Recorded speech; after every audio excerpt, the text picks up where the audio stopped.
Hello friends, I am your host Nitish Kumar Sharma and you are watching my YouTube channel physical education based from rest. तो इस video में हम लोग बात करेंगे काइपोसिस की। काइपोसिस क्या होता है, कैसे होता है, इसके क्या क्या कारण हैं और इसे कैसे ठीक किया जा सकता है और इसे कैसे एग्जामिन कर सकते हैं, कैसे पता चल सकता है कि हमें काइपोसिस है या दूसरों को काइपोसिस है।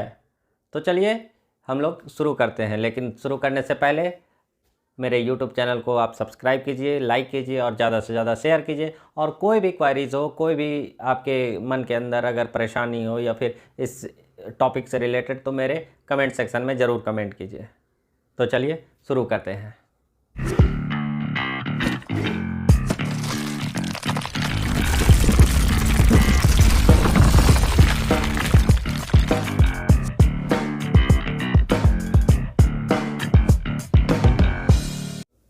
तो आज हम लोग जानेंगे काइपोसिस क्या होता है।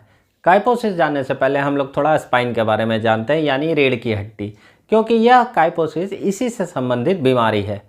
रीढ़ की हड्डी का आकार जो है एस के अनुसार होता है। जैसे इंग्लिश में एस अक्षर होता है, वैसा रीढ़ की हड्डी होती है। यह आप अपने पीठ पर भी महसूस कर सकते हैं। काइपोसिस भी इसी से संबंधित बीमारी है, लेकिन यह रीढ़ की हड्डी के ऊपर भाग में है से संबंधित है, बीच वाले भाग से संबंधित है या नीचे वाले भाग से संबंधित है, ये हम लोग जानेंगे। यानी रीढ़ की हड्डी का हर भाग को एक स्पेशल नाम दिया गया है। Thoracic region, lumbar region, sacral region, coccyx region. तो यानी कि हम लोग जानेंगे कि काइपोसिस थोरैसिक रीजन में, जो 12 हड्डियाँ होती है थोरैसिक रीजन में, उसमें काइपोसिस होता है। यानी थोरैसिक रीजन जो पीठ का भाग है, जब भी पीछे की ओर कुबड़, जब भी हमारे यहाँ कुबड़ की स्थिति आ जाए, यानी कि जो एस का आकार है वो थोड़ा सा ज़्यादा कर्व बाहर, आउटवर्ड, बाहर की ओर निकल जाए, यानी छाती अंदर की ओर चली जाएगी और पीठ पीछे बाहर की ओर निकल जाएगा, तो उसे ही काइपोसिस कहते हैं। यह कई कारणों से हो सकता है, जिसके बारे में हम लोग चर्चा करेंगे। लेकिन उससे पहले हम लोग जानेंगे कि काइपोसिस के कितने कितने नाम हैं और क्या क्या नामों से हम लोग एग्ज़ाम में अलग अलग प्रकार के भी नाम आते हैं, जिसे हम लोग देखेंगे। सबसे पहले काइपोसिस, दूसरा है हंचबैक, यानी पीछे में कुबड़ की स्थिति को काइपोसिस का दूसरा नाम हंचबैक भी है। नेक्स्ट है postural kyphosis, convexity of spine, spine का जो कर्व रहता है वो कॉन्वेक्स की तरह हो जाता है। स्लोचिंग पोस्चर, स्लोचिंग पोस्चर के नाम से भी इसे जानते हैं। तो चलिए अब हम लोग इसके नेक्स्ट टॉपिक पे जाते हैं, यानी काइपोसिस के क्या सिम्टम्स हैं। इसे हम लोग कैसे पता कर सकते हैं कि किसी को काइपोसिस है या नहीं है, यानी किसी को कुबड़ है या नहीं है।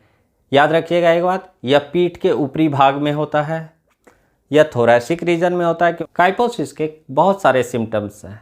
जैसे हम लोग पता कर सकते हैं कि क्या क्या सिम्टम्स हैं, यानी कॉम्प्लिकेशंस क्या क्या आती हैं। उन कॉम्प्लिकेशंस से हम लोग पता कर सकते हैं कि इसके काइपोसिस है या नहीं है। सबसे पहला बोइंग ऑफ द नेक, हम लोग देखेंगे यहाँ पे Boeing of the neck. Boeing means तीर का निशान, जैसे ये कर्व आ जाता है बोइंग, यानी तीर धनुष जो रहता है, जिसे हम लोग, एक बाण होता है और एक तीर होता है, धनुष होता है जो, तो ये धनुष के आकार का हो जाता है। हमारा जो नेक है, जो गर्दन है, वो धनुष के आकार का हो जाता है। सीवियर पेन एंड डिस्कम्फर्ट, ये भी बहुत इम्पोर्टेंट है, यानी कि जिससे हम लोग पता कर सकते हैं कि इसे हमेशा पेन होते रहता है और बहुत ज़्यादा पेन होता है। काइपोसिस जो कुबड़ की अवस्था में रहते हैं उन्हें बहुत ज़्यादा पेन होता है। Breathing and digestion difficulties, breathing problem, यानी सांस लेने में प्रॉब्लम होती है, डाइजेशन करने में भी प्रॉब्लम होती है। जैसे कुछ भी हम लोग खाते हैं तो वो डाइजेस्ट सही से नहीं होता है, हमेशा हमें अनवेलनेस फील होती है। नेक्स्ट है कार्डियोवैस्कुलर इरेगुलरिटीज़, कार्डियोवैस्कुलर सिम्टम्स, जो कार्डियोवैस्कुलर प्रॉब्लम्स है वो सब आने लगते हैं। न्यूरोलॉजिकल कॉम्प्रोमाइज़, यानी यह स्पाइन तो सीधे सीधे हमारा ब्रेन से जुड़ा हुआ है, तो यह क्या करता है, हमारे न्यूरोलॉजिकल फंक्शंस को भी स्लो कर देता है, वीक कर देता है। चेयर से उठने में प्रॉब्लम, यहाँ मैंने हिंदी और इंग्लिश दोनों में समझाया ताकि आपको अच्छे से समझ में आ जाए। चेयर से जब भी हम लोग बैठे रहते हैं और जब भी उसमें उठते हैं तो हमारे बैक में बहुत पेन होता है, सीवियर पेन होता है। नेक्स्ट है बेड से उठने पे प्रॉब्लम, जिससे भी काइपोसिस होगा उसे भी बेड से उठने में काफ़ी प्रॉब्लम होगी। लॉस ऑफ बैलेंस, जब हम झुक कर चलेंगे या और हमारे पीठ पे बो के जैसा एक एंगल बन जाएगा तो हमें क्या होगा, हमारा जो बैलेंस है, जो ज़मीन पे हम लोग चलते हैं उसका बैलेंस है वो भी लॉस हो जाएगा, वो भी हम खो देंगे। राउंड बैक डिफॉर्मिटीज़, यानी जो बैक का जो पोर्शन है वो कैसा हो जाता है, राउंड शेप में हो जाता है, तो ये भी एक डिफॉर्मिटीज़ है। नेक्स्ट है loss of range of motion. Loss of range of motion में क्या होता है, जब भी हम हाथ, जो हमारा हाथ का घुमाने का जो रेंज ऑफ मोशन है, जो रेंज है, उसमें क्या आती है, कमी आ जाती है, उसमें लॉस हो जाता है हाथ का, फिर सीधे खड़े होने का या फिर घूमने का, टहलने का, गर्दन के जो रेंज हैं वो उसमें कमी आ जाती है। तो चलिए सिम्टम्स हमने जान लिया, अब जानेंगे इसके कारण के बारे में, या किन कारणों से होता है। इसके बहुत से कारण हैं, आप लोग अंदाज़ा भी लगा सकते हैं कि किन किन कारणों से कुबड़ यानी काइपोसिस हो सकता है। सबसे पहले हम लोग देखें हैबिचुअल बैड पोस्चर। सबसे पहला जो हमारा है, जो हमारे पोस्चर की स्थिति, अगर हम लंबे समय तक गलत पोस्चर अपना ले और उसे बैठने का तरीका हम ये करने लगे तो धीरे धीरे हमारा एक राउंडनेस आ जाता है हमारे बैक साइड में। आर्थराइटिस, आर्थराइटिस से भी काइपोसिस हो सकता है, यानी कुबड़ हो सकता है। टीबी, लंग अफेक्शन, आपके अगर लंग्स यानी फेफड़े में अगर प्रॉब्लम्स है तो उससे भी काइपोसिस हो सकता है। डीजेनरेशन ऑफ वर्टिब्रल बॉडीज़, यानी जो वर्टिब्रा और जो उसके डिस्क है उनका डीजेनरेशन, रिकेट्स के कारण भी काइपोसिस हो सकता है।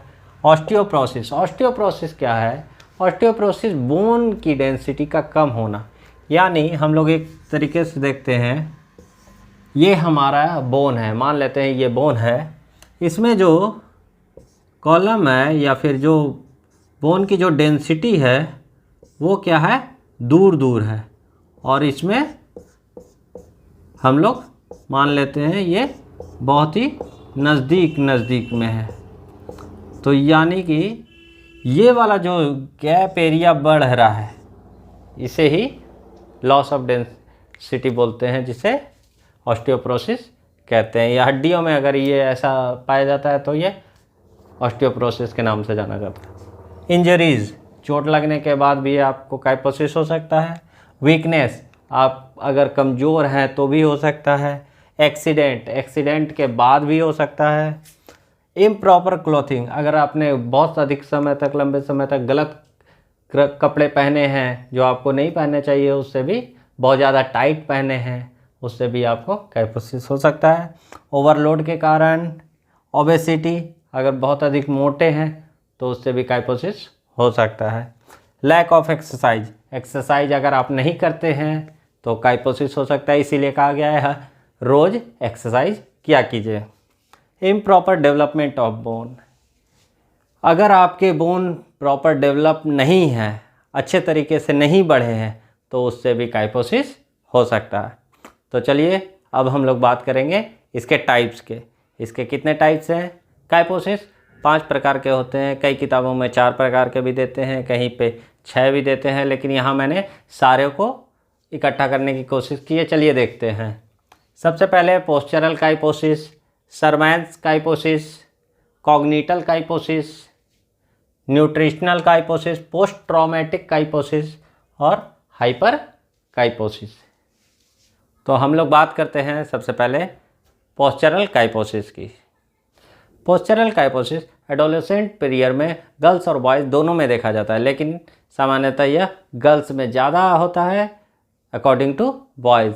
और इसके क्या सिम्टम्स हैं? इसके सिम्टम्स हैं पेन और फटीग, यानी दर्द होना और थकान, मसल्स की जो थकान होती है इससे होती है। Due to weak muscles and bad posture. यह किन कारणों से होता है? जब आपके पीठ की मसल्स कमज़ोर हो या फिर आपके पोस्चर में कोई प्रॉब्लम हो तो यह होता है। तो अब हम बात करते हैं शरमैन्स काइपोसिस की। शरमैन्स काइपोसिस, शरमैन्स काइपोसिस के कारणों का अभी तक सही से पता नहीं चला है कि यह कब होता है या कैसे होता है, लेकिन यह भी एडोलेसेंट पीरियड में होता है। इसका पता ऐसे चलता है कि जब हमारे बैक में जब मसल्स पेन होने लगता है तब हमें पता चलता है कि यह शरमैन्स काइपोसिस है। यह किसी भी रीजन में या फिर थोरैसिक के किसी भी भाग में हो सकता है। यह ज़्यादातर लॉन्ग समय तक फिज़िकल एक्टिविटी करने से या फिर लंबे समय तक खड़े रहने से या फिर लंबे समय तक बैठे रहने के कारण यह काइपोसिस हो जाता है। या तो काइपोसिस के तीसरे प्रकार कॉग्निटल काइपोसिस के बारे में हम लोग जानेंगे। कॉग्निटल काइपोसिस जन्म के पहले ही हो जाता है, यानी यह जन्म के पहले वर्टिब्रा के एबनॉर्मल डेवलपमेंट के कारण होता है। जब जन्म लेता है बच्चा तो उसे उसके वर्टिब्रा में, उसके स्पाइन में एबनॉर्मल डेवलपमेंट होता है या ग्रोथ होता है, जिसके कारण वह काइपोसिस का शिकार हो जाता है। या वर्टिब्रा के आपस में गलत तरीके से जुड़ने से भी काइपोसिस हो जाता है। काइपोसिस के चौथे प्रकार यानी न्यूट्रिशनल काइपोसिस के बारे में हम लोग जानेंगे। Nutritional kyphosis due to improper nutrition, जैसा कि नाम से ही पता चल रहा है, न्यूट्रिशनल काइपोसिस यानी कि वो काइपोसिस जिसमें न्यूट्रिशन की भरपूर मात्रा नहीं मिली हो, जिसके कारण वह हो सकता है। विटामिन डी की कमी से, अगर आपके बॉडी में विटामिन डी की कमी है जिससे बोन स्ट्रांग होते हैं, अगर आपके बॉडी में विटामिन डी की कमी है जिसके कारण रिकेट्स भी हो सकते हैं, जिससे हमें काइपोसिस हो सकता है। अब इसके नेक्स्ट प्रकार यानी पोस्ट ट्रॉमेटिक काइपोसिस के बारे में हम लोग जानेंगे। पोस्ट ट्रॉमेटिक काइपोसिस, जैसा कि ये भी नाम से ही है, ट्रॉमेटिक यानी कि एक्सीडेंट और इंजरी से ही संबंधित है। यह जब सीरियस इंजरी हो जाती है तब यह पोस्ट ट्रॉमेटिक काइपोसिस हो जाता है। जैसे horse back riding accident. Horse back riding accident यानी कि जब आप घोड़े के पीछे से जब राइड करते हुए गिर पड़ो और इंजरी आपको हो जाए तो आपको काइपोसिस हो सकता है। Fall from the height, height से जब भी आप गिरते हैं, जब ऊंचाई से गिरते हैं तो भी आपको काइपोसिस हो सकता है। Bounce of a wave while boating, जब भी आप बोटिंग कर रहे हैं और एक वेव आती है जिससे आपका बैलेंस बिगड़ जाता है और वो बहुत ज़ोरदार टक्कर होती है जिससे आपको सीरियस इंजरी आ सकती है, इससे भी काइपोसिस हो सकता है। अब बात करते हैं हाइपर काइपोसिस। हाइपर काइपोसिस क्या होता है? यानी काइपोसिस से जो ज़्यादा हो उसे हाइपर काइपोसिस कहते हैं। यानी जब आपके स्पाइन में 45 डिग्री के एंगल से ज़्यादा का विकार हो जाए, ज़्यादा की डिफॉर्मिटीज़ आ जाए तो उसे हाइपर काइपोसिस कहते हैं। जैसे जब राउंडनेस जो आपका बो है वो 45 डिग्री से अधिक हो जाता है, जब आपके पीठ का कर्व 45 डिग्री से अधिक हो जाता है तो उसे क्या कहते हैं? हाइपर काइपोसिस।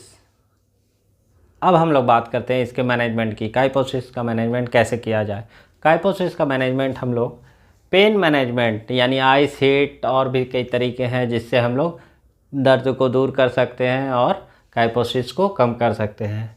ब्रीदिंग एक्सरसाइज, काइपोसिस से हमें सांस लेने में दिक्कत होती है, हमारा ब्लड सर्कुलेशन जो रक्त संचार जो दौड़ता है हमारे बॉडी में वो भी एबनॉर्मल हो जाता है, उसे भी कंट्रोल करने में मदद मिलती है। स्ट्रेचिंग एक्सरसाइज, काइपोसिस को हम लोग अलग अलग तरीके से स्ट्रेचिंग एक्सरसाइज करके रोलर के द्वारा और बहुत जगह पे पकड़कर अगर हम लोग ऊपर खड़े हो जाते हैं ऐसे और फिर ऐसे नीचे झुकते हैं तो इस तरीके के एक्सरसाइज से भी हम लोग अपना बैक को सीधा करने की कोशिश करते हैं।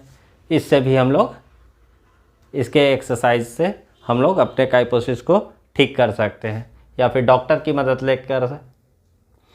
स्ट्रेचिंग एक्सरसाइज, स्ट्रेचिंग से भी हो सकता है।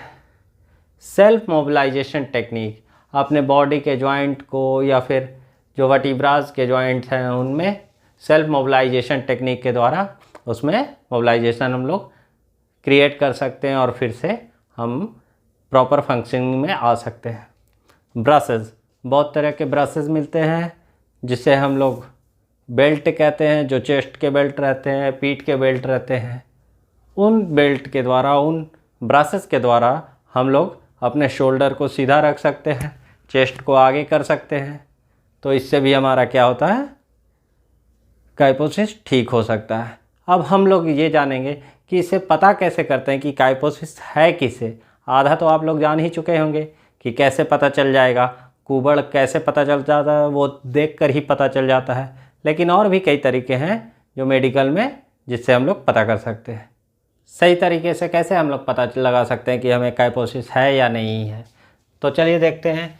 एक्सरे से हम लोगों को पता चल जाता है। एक्सरे के बारे में आप लोग जानते हैं। एक्सरे, एमआरआई, सीटी स्कैन, इनसे तो सभी वाकिफ़ होंगे जिन्होंने हॉस्पिटल का चक्कर लगाया होगा, और जो हॉस्पिटल नहीं भी गए होंगे वो भी इनसे परिचित होंगे। पीएफटी, रेडियोग्राफी, रेडियोग्राफी से आपके स्पाइन का सही आकार दर्शाता है, या रेडियोग्राफी।